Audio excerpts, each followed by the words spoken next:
Coucou, salut à tous et heureux encore une fois de plus de vous retrouver dans cette session de formation. Aujourd'hui, nous allons nous attarder sur une image bien simple et intéressante à faire. Communément, nous l'appelons le design des parachutes parce que c'est un design qui ne demande pas vraiment beaucoup de choses. Ok. Alors, voici l'image que nous allons confectionner. C'est une image qui peut servir par exemple pour les agences de voyage. Ok. Donc, vous êtes une agence de voyage et vous voulez une image bien simple pour marquer votre présence quelque part, vous pouvez faire cette image-là, ok, pour faire passer un message. Alors, sans plus tarder, nous allons repartir sur Canva pour voir comment faire ce design. Alors, nous voici dans Canva et comme d'habitude, on va créer notre design du début jusqu'à la fin.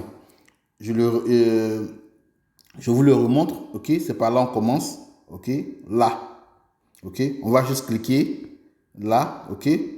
Et puis, tout commence. Alors, on cherche notre template, c'est-à-dire notre modèle, qui est publication Instagram 1080 x 1080. On clique dessus. Et ils vont nous présenter, en fait, des modèles que nous ne voulons pas vraiment, parce que nous voulons créer du début à la fin. Alors, quand ce modèle vient, on clique juste en haut là. On clique juste en haut là. OK, juste en haut là, et ça disparaît. OK, je clique là, ça disparaît. Et maintenant, je vais aller télécharger mon image. OK, pour télécharger mon image, c'est ici. OK, là. OK, alors je clique là, je vais dans image, et dans la barre de recherche, je tape sac de voyage. Sac de voyage. Alors, quand je tape sac de voyage, plusieurs options vont se présenter. Alors, voici mon sac de voyage que je cherche. Le voici. Il est bien là. OK? Alors, qu'est-ce que je fais? Je clique dessus.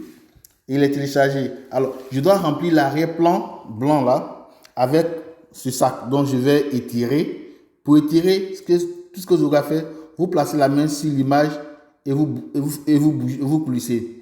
OK, en haut, à gauche, à droite, tout ce que vous voulez. OK, il suffit juste de mettre la main sur l'image et tout se joue. Ne pressez pas trop, n'appuyez pas trop, juste le contact et vous pouvez faire bouger. OK, alors pour élargir, je prends en bas à droite. OK, j'élargis comme ça. OK, je peux aussi élargir sur le côté. Je fais monter un peu.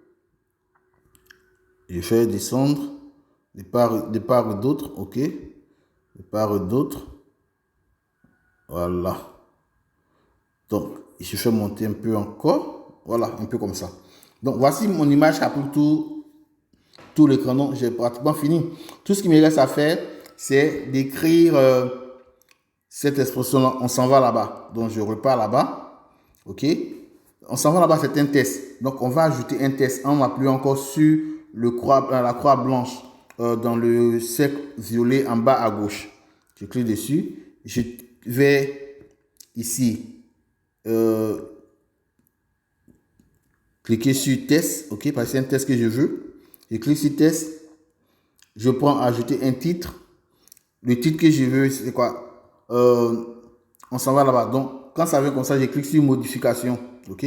Modification est ici, modification est là. Ok, voici modification. Ok, donc je clique sur modification et j'écris on s'en va là-bas. On s'en va là-bas. Parfait. Maintenant, voici quelque chose de nouveau que vous allez découvrir. OK? Alors, ici, vous voyez ce rond-là, ce qui fait le cercle là. OK? Alors, vous le maintenez. Quand vous le maintenez, vous pouvez faire tourner. C'est pour faire pivoter. OK? C'est pour faire tourner. Donc, vous maintenez et vous pouvez faire tourner selon votre guise. OK? Alors, je laisse, il réapparaît. Je mets la main dessus. Je fais tourner comme je veux. Voilà. Maintenant, vous voyez la croix à côté. La croix là. OK? Cette croix. La croix qu'elle a. Elle sert à faire bouger. Donc, si j'appuie sur la croix, je peux aller à gauche, à droite, en haut, en bas. OK? Sans pouvoir tourner de cercle. Mais le rond, le C qui est à côté, lui, fait tourner, tourner, tourner. En fait, quand je mets ma main dessus, je peux tourner comme ça, ok? De manière rotative. Mais si je prends la croix, c'est à gauche, à droite, en bas, en haut, tout simplement. Donc, je vais ramener mon écriture dans le bon sens. Ainsi, ok. On s'en va là-bas. Mais notre écriture ici n'est pas la même qui est dans l'image du début, ok? Donc, on va refaire ce qui est dans l'image du début ici, ok? On change la police, ok? Cette fois-ci, la police, on va choisir Anton, ok? Donc, A-N-T-O-N, Anton, ok? Police, je clique là, police, Anton, voilà, Anton est là. Donc, c'est Anton que j'ai choisi. Mais c'est encore grand. Donc, je vais réduire maintenant la taille de la police. Donc, taille de la police. Et je réduis, je réduis, je réduis. Voilà. Maintenant, je vais bien positionner. Je peux positionner là. Je peux faire retourner encore comme ça. Je repositionne là. OK. Je repositionne là. Donc, on va regarder l'image d'origine. Voir si nous y sommes. Voilà. C'est un peu comme ça. Voilà. Donc, on va réduire un peu la police. Donc, on clique sur le test. On cherche taille de la police. On réduit un peu. Voilà. Voilà. Donc, je pense que on a atteint notre objectif. On a reproduit cette image ici. Ok. Alors, comme on a reproduit notre image, on va télécharger notre image et puis c'est tout.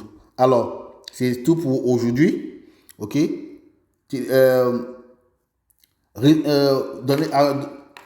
Appliquez-vous, ok? Faites tous ces exercices-là, ok?